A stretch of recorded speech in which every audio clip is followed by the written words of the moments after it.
So one thing I will say in terms of personal branding is, as a freelancer, don't teach freelancing. Overall, especially in India, freelancers are not paid well. How to use LinkedIn to get clients. Your bestsellers are actually not written by the people whose name is on the cover, but by someone else who is an actual writer. How much time does it take to establish yourself as a freelancer who makes $10,000 a month? Social media has made it so normal, like anything below 10K is shameful. First of all, to clarify, that's not true. I don't even take rejection as a bad experience. Totally part of the process when you're in sales. I think you also met Andrew Tate while you were there, right? Yeah. How was that? Having a lot of followers means nothing if you don't have the right audience. Hi, Shreya. Welcome to the Fueled Unfiltered. How are you doing today? I'm good, Pooja. How are you? I'm good. Thank you. So, for anybody who doesn't know what you do, could you give us a short, quick introduction about your agency and the things that you specialize in? I run a LinkedIn branding agency. That's the major thing I do. And along the way, I also realized that freelancing or starting your own agency or online business is something that a lot of people want to do but struggle with. So I also teach how to do this majorly on Instagram, majorly through my eBooks. And yeah, I help people start their own side hustles or their online businesses. We'll talk about your journey, how you call it a LinkedIn branding agency now when you started as a content writer, essentially. So we'll talk about ghostwriting, copywriting, content writing in general. We will talk about building e-products, and we'll cover your whole journey. So the first question that I have for you is ghostwriting relevant in right now? Because I see a lot of ghostwriters everywhere. So it feels somewhere that the market is oversaturated. Is that so? See, like any field you think about, you will have a lot of people. And I just want to set the context, like what is ghostwriting, right?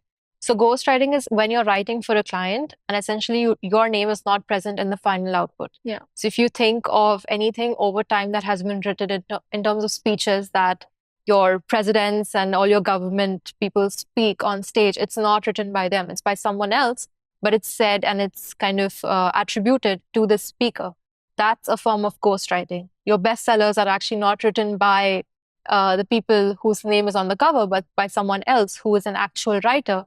And then they kind of work with this person, right? So that's ghostwriting. And in the everyday scenario nowadays, it's become about social media. So you have someone helping you out with your social media. The reason you see a lot of people doing it is because it's just that much in demand. But just because there's a lot of people doesn't mean everyone's good or that everyone's getting equal opportunities. In any industry, including ghostwriting, there's always going to be like the top 5, 6 people who will have, like, let's say monopoly over this whole thing. Doesn't mean that there's no space. It just means that you have to kind of find your USP. How do you kind of stand out? How do you become different? What exact value add are you offering to your clients? Because again, a lot of freelancers think about it as, okay, I will write Instagram content and that's it. But anyone can do that. Yeah. What are you doing that's different? And if you're able to create that sort of differentiation and that value proposition, then you stand out and you don't miss out on any opportunities. So how do you create that USP? Because essentially, the way to become a ghostwriter or a freelance ghostwriter is the same. You create a distribution on social media platforms and then you get clients. And it's essentially the same things that you have to follow. So how do you become different or stand out in that case? It can be so many different ways. First is your personality, your own content. How's your brand online? For example, I have a strong social media presence on Instagram, on LinkedIn, on Twitter. That definitely has an impact on the quality of clients I work with, the kind of people I work with, the number of leads I get. So that's one way.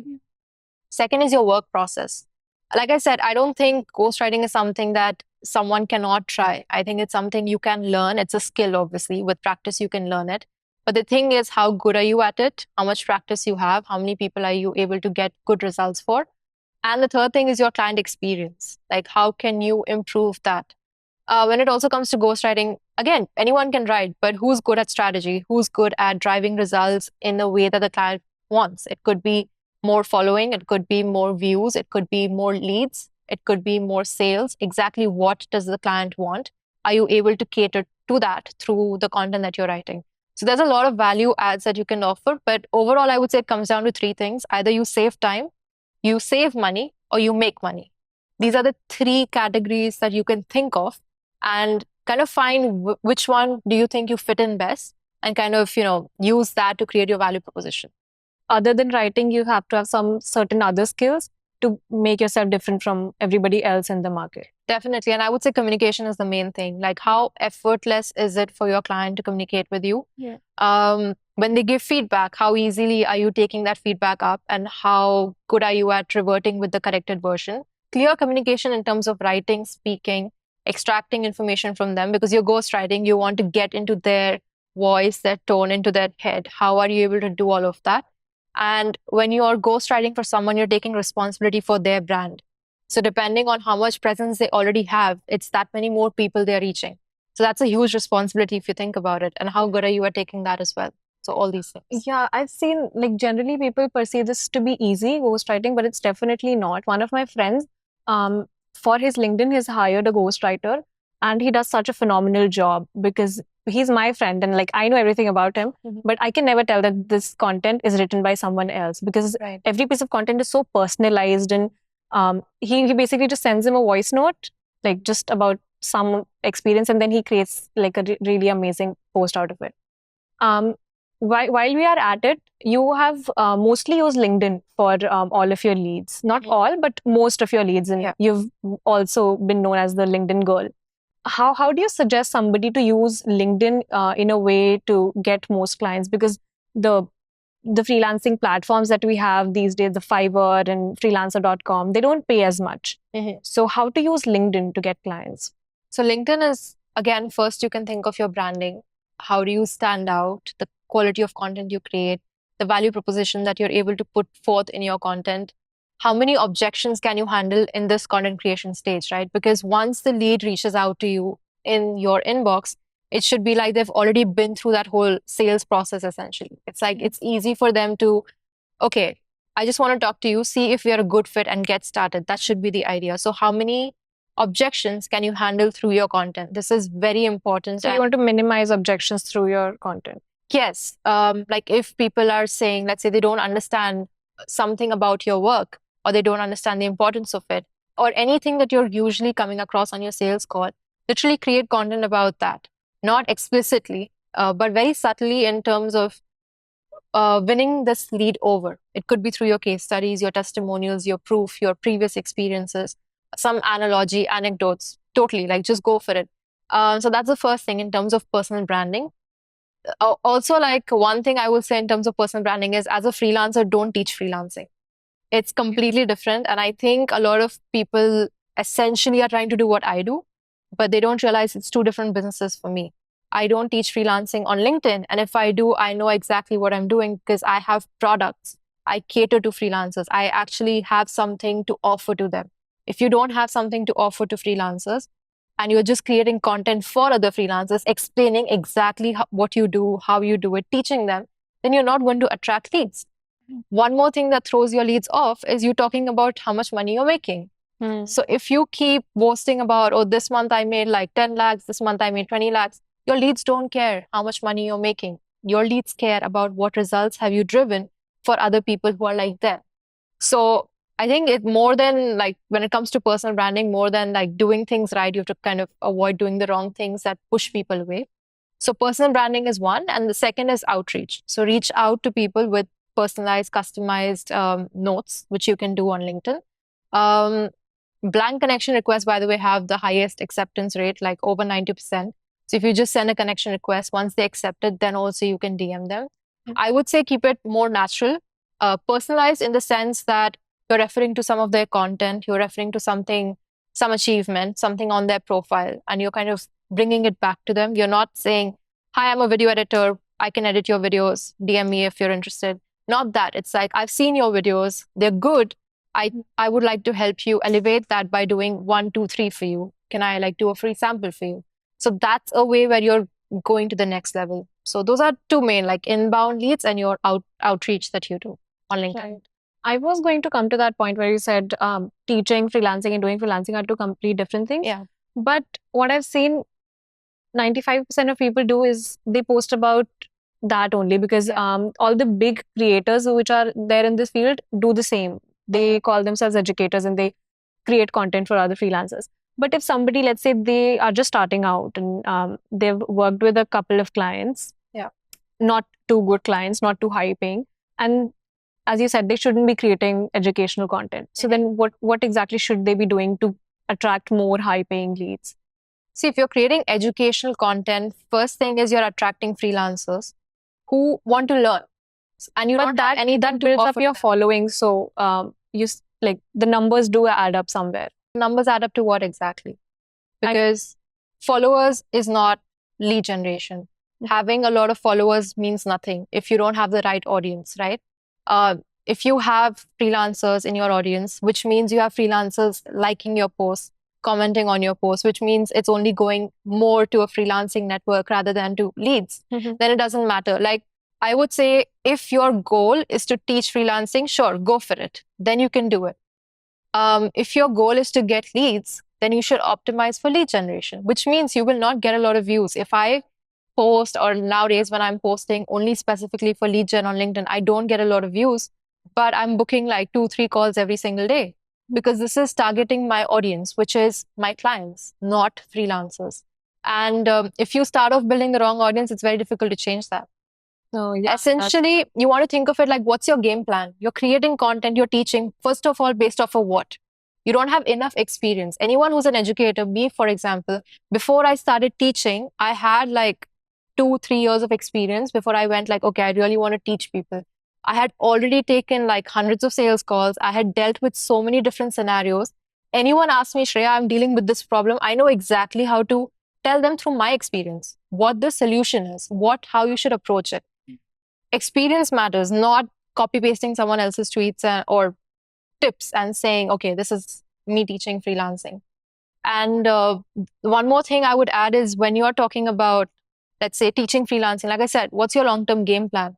You won't make money out of it unless you start catering to freelancers, which then becomes sort of like some sort of a weird scheme where you're just making money off of teaching freelancing and not off of actually doing freelancing. Why do all the big creators do this? I don't want to name anybody, but the people that I'm thinking, am I included in that list? No, I mean, you are also an educator, right? And all the big creators that I see who are in the writing and freelancing field, all of them end up becoming educators. Why is that so? I don't think all of them are educators. There are only a few that I can really think of, like, yeah, these are the people that I've seen on and off, or rather I've seen regularly, and I can associate them with these topics. It's always, like I said, 2 or 3 people. Why do people do that? It's always easier to teach than to do. The only difference that I can say clearly for myself is I also run an agency. I'm not only teaching freelancing and saying, yeah, I'm making so much money from freelancing or agency. No, these are 2 different businesses. What people are doing is, like I said, they will teach freelancing, sell courses, say, oh, I made 10 lakhs this month, but not as a freelancer, as a coach. And no one's clarifying that aspect. So like I said, I run an agency. I still have on-field experience, as we call it. I'm still doing that. I'm still actively doing that while teaching. So that's, I think, the difference that I bring. So you said recently you started optimizing your content for lead generation. So how do you do that? What sort of content are you supposed to create when you want to generate leads? I think it's mostly objection handling, like I said. Can you dive more into it? What is objection handling and how do you do it and how do you suggest others to do it? So when you think of, like, let's say you're on a sales call, right? Or you want to close a client. What are some questions they're asking you that's clearly a point of like hindrance before they can start working with you? Is your pricing too high? Is your pricing too low? Then they're like, why are you charging so low? Like, are you not good at it? They ask about your portfolio, your experience, your testimonials, your case studies. So if you find a pattern that these are the prominent questions someone's asking, then what you do is you create a post that kind of caters to that. So what I mean is, if everyone's asking, look, I haven't seen your portfolio, can you send that across? That's an additional step, because now you have to send the portfolio, book another call, follow up, you're at risk of being ghosted, etc. So the first thing you can do is create a case study, put out a post saying, I've created a case study. If you want it, please DM me. So they DM you, you send the case study to them first, and then they decide to book a call with you. So it's like a small thing, but it depends entirely on what kind of objections are you facing that's making your sales process longer.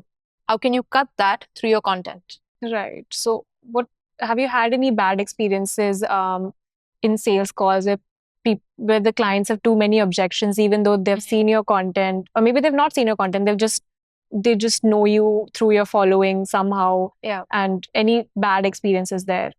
And how do you handle that? The number one objection we get is on pricing. And that gets curbed once we have more qualification in place, once we have more clarity that this lead is serious about getting started. They already know the importance of getting started with us, what they lose out on. This is your FOMO stage, right? You have to kind of create that FOMO essentially. So no bad experience. I don't even take rejection as a bad experience. Totally part of the process when you're in sales. Yeah. Not every client is someone you can help. Not every client is someone who you want to work with or they want to work with you. Totally fine. So I don't think any bad experience as such. Right. We'll talk about sales a bit later.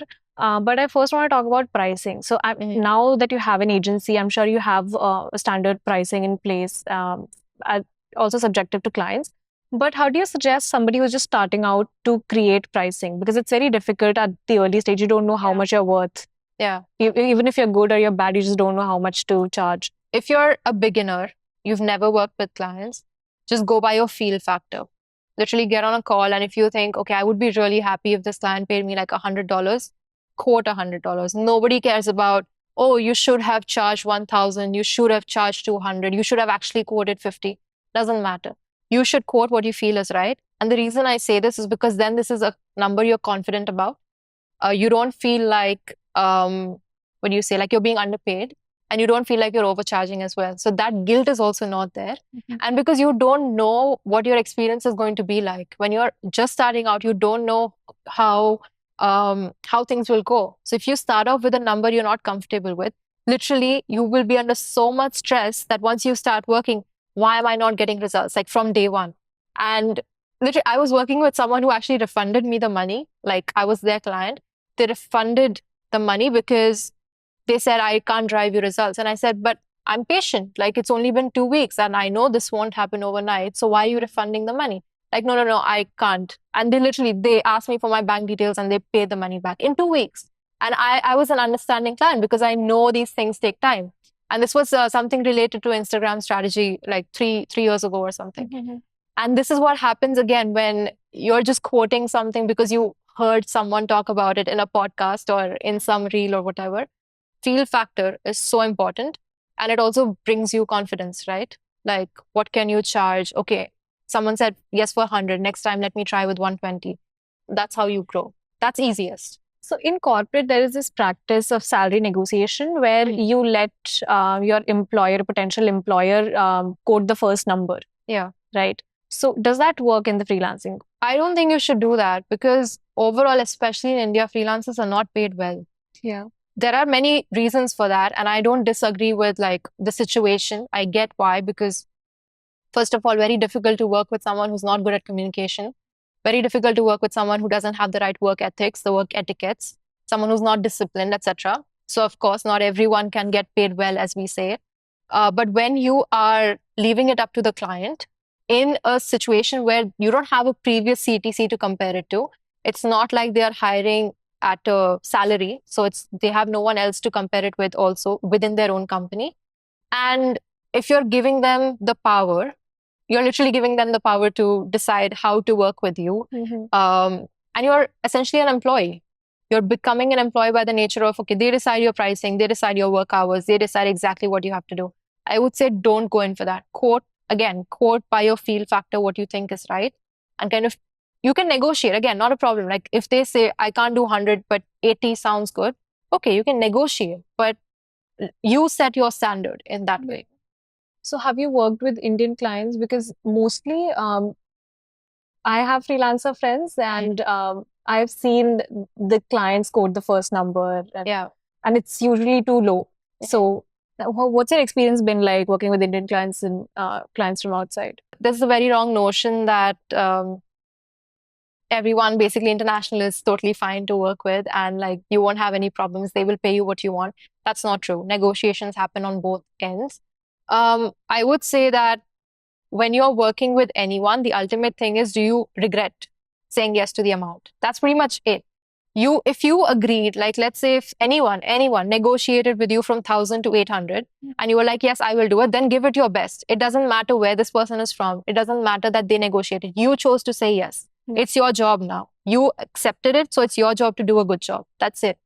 So I think it's more of that approach that needs to be taken. I've had my experiences with all kinds of clients. What you call toxic, non-toxic, all of that. Good clients, long-term clients, short-term clients, people who've like really probably even made me want to like stop doing what I'm doing and be like, okay, I cannot deal with this. I've had those situations as well. Um, and I think more than them, it was my reaction that was off. Because if someone's not good to work with, I should have been the one like, okay, no, you're out. You're out. Now I have learned to do that, like some things to not tolerate. The second thing I would say is if you're getting a lot of such leads, your content is off, or whatever lead gen system you have. If you're doing outreach, you're targeting the wrong audience, basically. So if all the leads you're getting are unqualified, literally your fault. Something's wrong and you need to fix that. Second thing is have a qualification process before your sales call. So we have a very simple form set up exactly on Calendly itself. So you fill the form, you enter your revenue, etc. as well, and you enter the budget that you have. We have options. We have slabs basically, and based on which option they select, either they can book a call with us or they get taken to okay, this is not the right time because our expectations don't match. You can actually set this up on Calendly because Calendly has this option called as routing forms. So you can, based on the responses, whatever metrics you choose, like for example, revenue that they make, or their location maybe, or the kind of business or industry that they're in, or their budget, anything you can choose. And you can decide, do you want to, for example, some that have a decent budget but not that much, I send them to book a paid strategy call with me because we can do consulting, but we can't do a service for you at this stage. So I think a routing form is a great way to kind of channel your leads into different segments and save time. Like don't just get on a sales call with every one of them. Right. Shreya, now I want to talk in two segments. First is getting good at the skill and then selling the skill, because I think these are the two most important things when it comes to working as a freelancer. So we'll start with a very basic question. There's the lines between ghostwriting, copywriting, content writing, they're all sort of blurred. So do you recommend niching down into either one of them, or being a generalist writer is better? So ghostwriting is, I don't even know where to put it. Like, is it content or copy? Because like you said, it's all blurred, right? Yeah. Everything's similar. And essentially copywriting is writing that's meant to sell. So your long form sales pages, your, what do you say?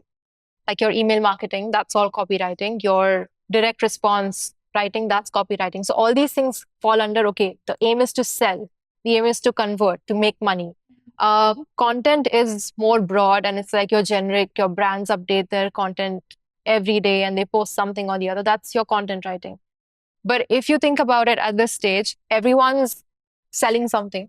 Yeah. Even your influencers, online creators, whoever it is, everyone's selling something. So everything has to be directed in a way of copy in some way.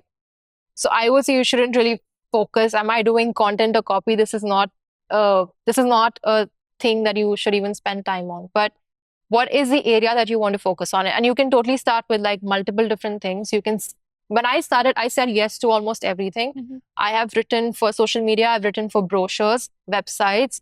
There was this company that I had written like copy for coupons. So, you know, those coupons where you get discount codes for particular brands and eateries. And I did that. I've written for so many different industries, like really fun ones. And the one that I always remember is that I wrote for a poultry farm. And I would not do that again, but I did that because someone reached out and I was like, yes, yes, yes, yes, yes. And that's how I figured out what I don't want to do. I don't want to do like social media content. I don't want to write captions. I don't want to do coupon writing for sure. I tried email marketing as well. And I'm like, I like this, but not only this. LinkedIn was my favorite and I was really good at it. And that's why I decided to go with it. So I would say it's totally, I would in fact encourage that you experiment and then you find out what you're good at. And sometimes you don't necessarily enjoy something, but you're actually really good at it and it makes you good money. So you can even find that out. Niching down only happens when you've had some experience. Yes. And yeah, that's right. So how do you become a better writer? I know it's a very straightforward question with a straightforward answer, but how you've been writing for so many years and how has your content evolved and how have you, what are some practices that you use to become better at it? I think when you're talking about working with clients, more than becoming a better writer, you have to think about the whole thing. How do I become a better freelancer? And again, it comes back to your, like, how do you close the client? How do you onboard them? Your onboarding process, etc. When you're talking specifically about writing, and I'm talking about writing for other people, especially, let's say, content creation for someone else, ghostwriting for someone else, how good are you at asking the right questions so that you can get the right information out of them? How good are you at creating a strategy around it? How good are you at learning new things? Because each client is going to have something different about them. Everything about like judging a person, judging their personality, understanding what are their, even, I think right now their political inclinations are also so important if you think about ghostwriting. And if you're going that route, having clarity on all these things and understanding it without explicitly asking it is very important, without offending the client or getting offended yourself. So I think these are all the things I would place that help you become a good writer. And it all stems from being a good thinker also, right? Because you cannot be a good writer if you don't know how to think. Let's say for ghostwriting, what most freelancers do is they ask their clients for voice notes and they say, okay, I will create a post from the voice note you send. That one voice note, how many angles can you take it in? You are not a transcription service. You're not transcribing. You're not just putting it down into words and spacing it out for a LinkedIn post. No, you're doing something different. So how good are you at that? That makes you a better writer. This whole thing, more than just, okay, I just have to type and keep typing and get better at writing that way. So instead of thinking of becoming a good writer, you think of becoming a good freelancer. Yes, and a good thinker. And a good thinker. Yes. So the process is very long from what I gathered. So can you walk me through, let's start from the beginning, how you do the lead gen, then you get the client, they DM you, then you get on a call, and then you ask them questions. So can you walk me through the whole process of working with a client? You have your lead gen sales call where you close the client. Let's say in lead gen, you basically create content based off of your previous experience. Whatever gets you leads. It could be cold email outreach. It could be social media DM outreach, which means you are reaching out and messaging people and pitching to them. It could be your inbound leads. It could be ads. Some people also run ads, of course. I don't recommend that for freelancers. Like literally, unless you have money to waste, you should not run ads, is what I say. It can also be your references. Whatever your lead source is, whatever that is, that's your lead generation process. I gave some examples, and of course, you can come up with a lot more because whatever brings you interest, that's basically lead generation. Second is your sales call. So getting on the call with them. This could be one call, this could be a few calls, depending on the client, depending on also the deal size. If you're charging anywhere over like $2,000 a month, it may be a considerable expense or investment for someone to think about. So they need more time. So maybe you have a follow-up call. Let's assume someone said yes. Now what we start is, it's called the onboarding process because you're onboarding a client into your company, into your ecosystem of freelancing, basically. So your onboarding is, you have your onboarding welcome email with all the information that you require from them and you want to share with them. We send an invoice first because we charge in advance, which is what I always tell all freelancers to do. So you send an invoice, you get paid. You send like the invoice and the contract, get paid, get that sorted. Send them the welcome email, exactly what information you need and what information you want to provide them. Onboard them on your entire communication channel and your whatever system you're using to work, right? For communication, it could be Slack, WhatsApp, Telegram, Discord, whatever you're using. Usually Slack or WhatsApp is what people go with. For work, it could be something like Notion, Airtable, your Google Drive files, docs, any form that you want them to fill, an onboarding form where you extract information, all of that. You send that in the welcome email, essentially. Have your entire system in place that once the client joins the dashboard, Slack, whatever it is, send them an introduction video, how to use it. This is very important because you can't just assume everyone knows how to use these platforms, and make it as simple as possible. That learning curve has to be basically non-existent. They should feel like, oh, I have been using this for the longest time. So set all of that up and set up an onboarding call, right? Speak to them for like 30 minutes, maybe 1 hour. So hours are usually 45 minutes to 60 minutes. Set up a recurring call if you want, like every single month on the same date you speak. and have a strategy in place. Like, what exactly is the aim of this call? Tell them how you're going to use it, why it's important, and then have that call, whatever is needed, as per your work. Once you have the onboarding call, the next thing is you give them a roadmap. Like, this over the next 4 weeks, for example, if it's a 4-week contract to start with, or it's a monthly renewal system. Okay, over the next 4 weeks, these are the major things we're going to do. These are the deadlines or timelines rather, and just give them an idea of what's going on. For example, something I learned quite recently was that your clients want to see your entire process and they kind of want to be updated at every stage. Inform them of the wins, like text them that, oh, by the way, we had this post that went viral or this post that did really well. Like, keep them updated on how things are going. This is a win of the week. We're ahead on the content, or our comment gained like 5 likes on the comment itself, whatever. Keep them part of the process. And this is like hyping them up, right? Of course, you want them to see that every win is a win. So keep hyping them up. That's important. And every month, like based on your contract, if it's a 3-month, 6-month, however you're charging based on that, like send them an invoice. Again, remind them that the invoice is due, send it. And if you're doing like Stripe payments, you can do recurring. So it'll auto charge their card on the same date every month. Again, communication is important. So just tell them when you are setting this up that, by the way, this is an auto charge system. On like the 15th of every month, the same amount will be deducted for the next 6 months, whatever that is. So that's your whole like work process. And of course, it changes based on what kind of services you offer. If you're a freelancer, if you're a team, etc. You rightly said communication is so important. It's not just for freelancers, but for wherever you're working, whoever you're working with, it's super important. And I've also learned this very recently, actually, because I used to think if I'm just getting my work done, it's enough, but it never is, because if you're working for an organization or any client who doesn't like to micromanage, they still want to be updated and they still want to be a part of the process in some way. So it's very important. And I want to dive a little more into lead gen.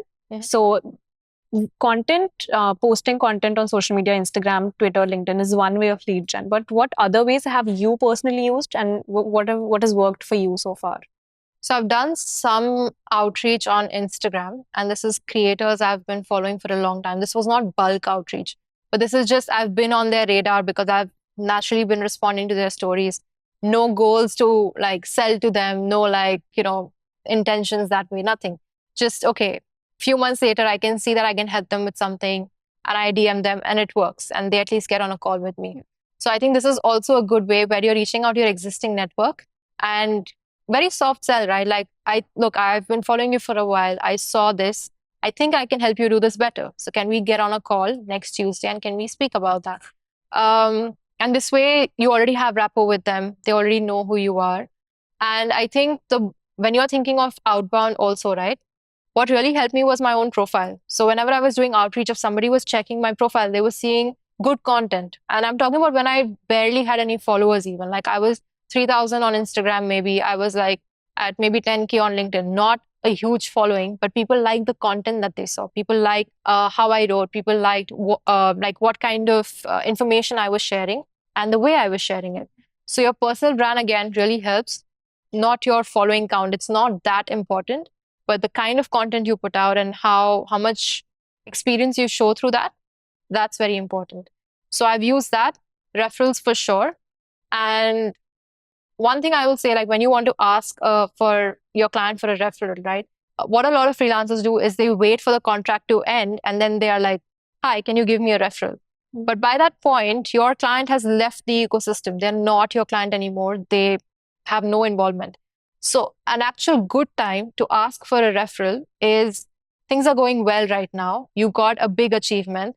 You share that with your client and you say, by the way, do you know anyone that we could help get similar results? Or do you know anyone who would also like to have something similar built out for them? So when someone is at their peak, when someone is at, okay, this is going really well, when they're happy with the work, that's when you enter and you ask for a referral. You don't lose that opportunity. That's the time you ask.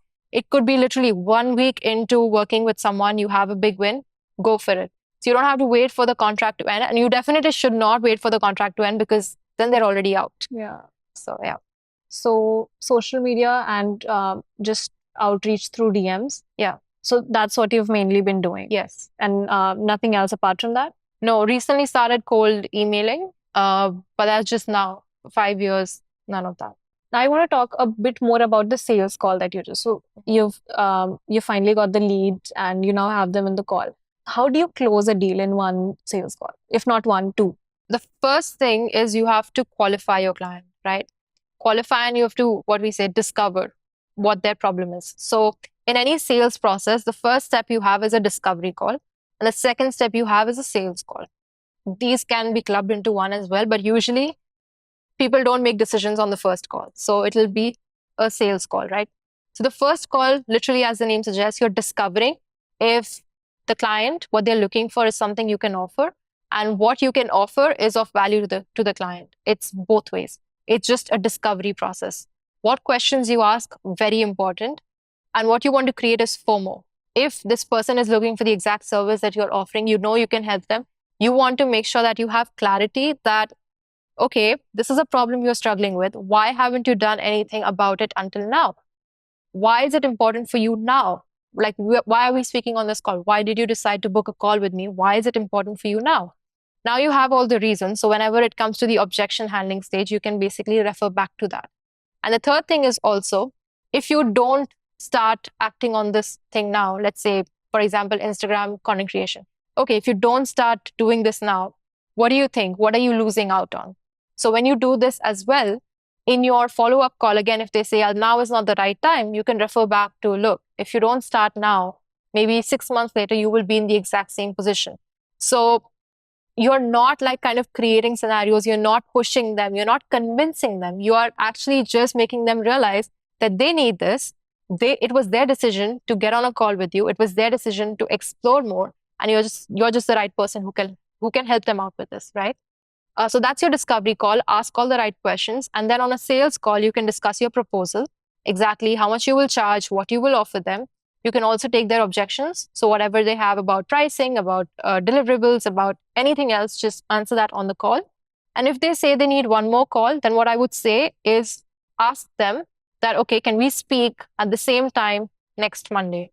And they will say yes or no, and just book a slot in their calendar, right? People show up more, like people are more likely to show up once they have something in their calendar, as opposed to, yeah, why don't you let me know over text? What do you think about it? And then people ghost you, and you don't want that. Yeah. And always remember, like, you want to get a yes or a no. A maybe is a very open-ended thing. It's totally fine to get a no, because now you know, like, you are peaceful. This person said no, not now. Fine, this is done. You don't have to follow up with them. You're not sitting around waiting, hoping they will convert. Will they? Won't they? You're not extending the conversation. You're not booking endless calls with them, continuing sales calls after sales call.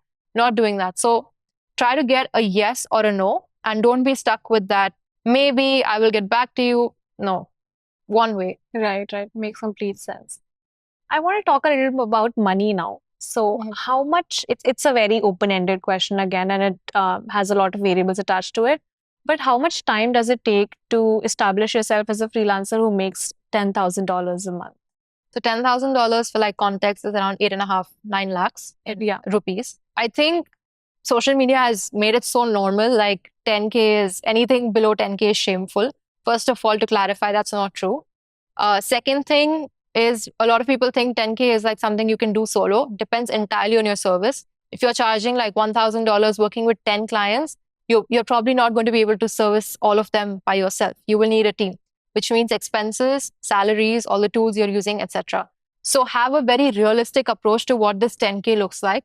First of all, don't chase the number. Otherwise, you will onboard clients, you will stress yourself out, and you will lose all of them because you're not at that stage yet. I don't think there's a timeline. A lot of people hit 10K like within their first few months of working.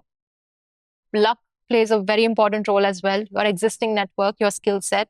There's no fixed factor. Like, some people are not that good at what they do, but they run a very good business because they're able to find the right people. They're able to lead properly. They're able to do their lead gen properly. And somebody who's really good is just very bad at lead gen, very bad at sales, and they're not even hiring someone to do the sales for them. So it doesn't matter how good they are. So there's so many variables, of course, to getting to this mark, and not everyone will get to it. Let me just also say that. But there's no timeline. can happen anytime. Right. So your agency started 2 years ago, if I'm not wrong. But before that, you were doing all of this alone, or did you have anyone working for you then? Yeah, I had people like on a part-time project basis, so not my team. So you used to outsource work to them as well? Yes. Yes. Yeah. So you'd get the clients, take your cut and outsource. No, it's not the same thing because they're essentially doing certain tasks for me. They're not doing the job. They're not managing the client. They're not closing the client, of course. This is my client. I'm the one communicating, working with them. I also used to go the extra mile because back then I was also doing a lot of long form copy, like article writing, etc. And for that, you need really good briefs. So I used to create the briefs myself. I used to get approvals. Anyone who was working with me had the best time of their life, basically, because I used to do a lot of their work, you could say, for them. And then I had told them exactly how to use this entire brief, which was maybe 300 words already for like a 500 or 800 word article. So I was learning basically how to delegate because I think at that time, the reason I was so involved is because I didn't trust anyone to do anything. So I was like, I think I'm the best and I don't think anyone can do it better than me. So I used to be very involved. Of course, I've learned that that's not true. And there are a lot of other things that I can also trust people with. But yeah, that's what I was doing. And I was very involved with all my client work, which now has changed as an agency. Right. So what's the good number of clients to have when you're just working for yourself, when you don't have anyone else helping you out, no part-time people? So what's the maximum number of clients that you should be working Totally depends on what you do. Like 10 is too much because then you are not doing well for anyone. So no, like when I started freelancing, I was in college. I used to attend my college lectures. I was very involved in like all these events, clubs, etc. Like just being a part of pitching in the business school, attending workshops, all of this. The highest I managed by myself was 8 clients, and I was on such a roll. Like I was just working for one client in one day basically, and I was creating like 12, 15 posts for the entire month in one day. And I used to send the posts like that. I used to be like, okay, I'm done with this. Please approve the content for the month, and that's it. And then I used to keep copy pasting and posting it. Back then, LinkedIn didn't have like a scheduling tool or anything. I'm very fast with work. So for me, that was not an issue, right? Of course, there were own challenges. You get feedback, edits, whatever. I was someone who learned very quickly. I used to barely get any edits from my clients. I was efficient, essentially. So it depends on who you're working with, what your services are. A video editor, for example, for them to render a file takes time. So how much, and when you are rendering a file, depending on if it's like a YouTube video, for example, you can't really use your laptop for something else. You can't keep continuing editing while the file is rendering. The upload time is slow on Drive if you don't have good internet. All these things take time. And when you're thinking of all these things, how many clients you work with comes down. So there's no such number. There is no such, I have to work with, like, I cannot hire anyone until I have 5 clients. No, you can hire someone right from your first client. You can start focusing on sales. Someone else is doing the fulfillment. You can focus on fulfillment. Someone else is doing the sales. You can find a way to partner up with people. You're doing content. They're doing the video editing. You're doing the copy. They're doing the graphic designing. So many ways to work with someone, not dependent on how much money you're making or on how many clients you have. Right, makes sense. It depends on the sort of like how you work, the kind of clients that you have, the other commitments that you have. Yeah, perfect. And you also have some e-products, right? And is it mostly just eBooks or anything else as well? Mostly eBooks, and I have a video course as well. I think you recently started video course. Yeah, recently. Yeah. So do you recommend a freelancer who's not an educator, who just wants to lead gen, to have ebooks? It's not too relevant for them, is it? It depends who you're creating the ebooks for. So the thing is, when you think of this whole customer ecosystem, right? It's easier for someone to buy from you again than it is for someone brand new to buy from you the first time, right? So if you have an ebook, let's say $47, right? Which is about LinkedIn, because you're a LinkedIn ghostwriter. It's about LinkedIn. So you've written an ebook, you're selling it I'm using my example because my ebook is around, I think, $49 and $56, the 2 editions that I have. Now, when I'm selling an ebook on LinkedIn, people are reading it. Most people are like, okay, I probably cannot afford the service, or I want to start. I want to see what Shreya does. And they're reading it. The next step is when I have my consultation calls, which usually are like 45 minutes to 1 hour. They range between $199 to $299 for the hour. So that's higher end compared to the ebook. The ebook is already high end, right? 49 for an ebook is, especially in this space, is quite high. When people buy that, they're more inclined towards getting also my coaching call, right? My consultation call. The next thing is services, which will be like around $1,800 and above. So once somebody has bought this, there'll be a small percentage of people who will be like, okay, Shreya knows what she's doing, and I would like to buy the service as well. So this is like a step-by-step thing. It's your entire, this is a sales funnel. This is a sales cycle, which does not go the traditional route, but it's like trust building at various sources. And it takes time because some people who bought my ebooks like 3 years ago reach out to me now saying, I want to get your services. A lot of people who took my consultation calls turned into clients because they wanted this service and they just wanted to see how I am and, you know, the kind of feedback I give. If they like that, Shreya, why don't you just do it for us instead of telling us what to do? Why don't you do it for us? More than a separate thing, consultation calls are also a part of the funnel. Everything's part of the funnel, literally everything. Even once you have your client for like this $2,000 a month service, for example, what can you upsell to them? What is the next stage that you can take them on? This is also important. And like literally every product, every piece of content, every product, every podcast you go to, every interview you do, every person you hire, literally everything is part of your sales process because you don't know when something will watch or what sticks with someone. I had a sales call with someone recently who referred to my post from 2 years ago about a party I went to in Dubai. And this was very relevant for LinkedIn. Like the way I had written the post, it was very relevant for LinkedIn. I didn't get any leads that time, but this person remembered that post. I didn't expect that, but this person remembered that post and they booked a call. Right. So you don't know when things will work out, basically. Yeah, that's just how social media works, really. Yeah. You mentioned Dubai. We'll talk about Dubai, but first of all, I just want to run through the whole process again. Yeah. You do lead gen. That's through social media, cold outreach, cold emailing. Is there anything else? Referrals. Yes. That's basically how you do lead gen. And then you get clients. You talk to them. You do the sales call, sales follow-up. And after that, you onboard. And you try to create a good experience for them and you make the process as smooth as you can for them. And that's just basically it, right? And then you try to get referrals whenever you're performing really well. And you try to upscale, upsell something to them later. So that's just how the whole process goes for any client that you're working with, essentially. Yeah. Perfect. Coming to Dubai. So why did you choose Dubai over India? What, like, for working? So I was already studying abroad for 3 years, very used to a certain lifestyle, living by myself, etc. Once I was done with uni, I was like, okay, I want to still live somewhere else. And Dubai was just like the place to start.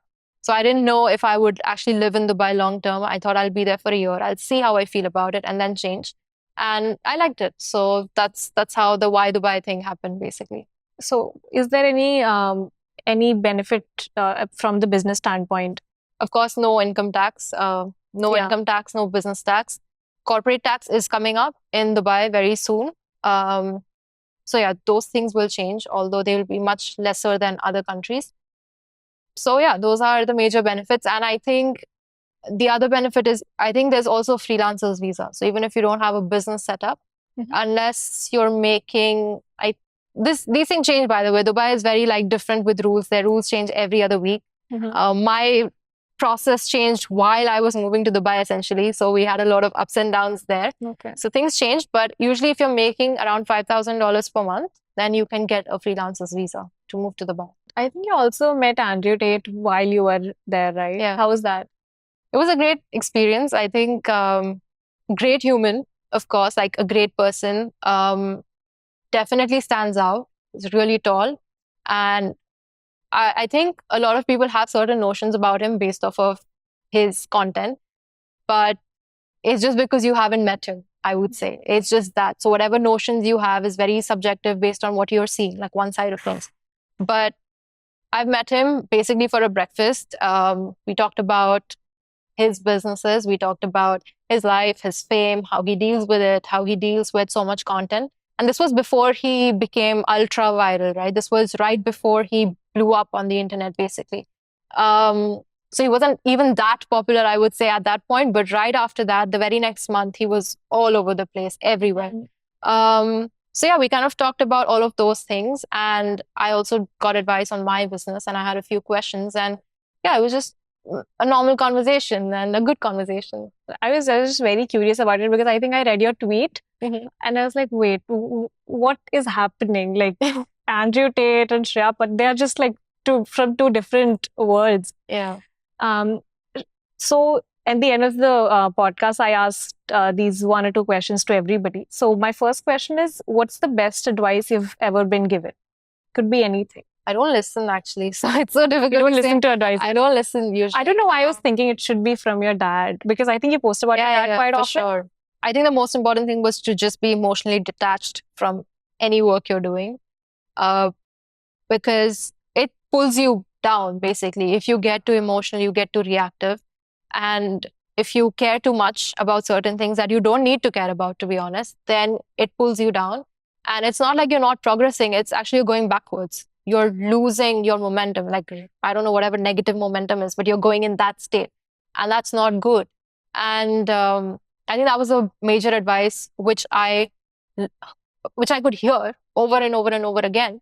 But it was actually just experience and growing up that could change that. No amount of do this.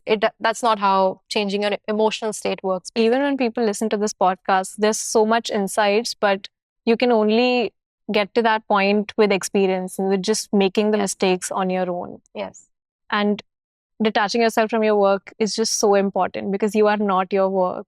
And even when you get feedback from your clients or from anybody that you're working for, the feedback is for your work and not for you. Another question is, what's that one advice you would like to give to a 20, 22-year-old who's just started freelancing? I would say don't waste everything off of how much money you make. Your success is not based on how much money you make. Making like 10 lakhs a month is not the bare minimum of being successful.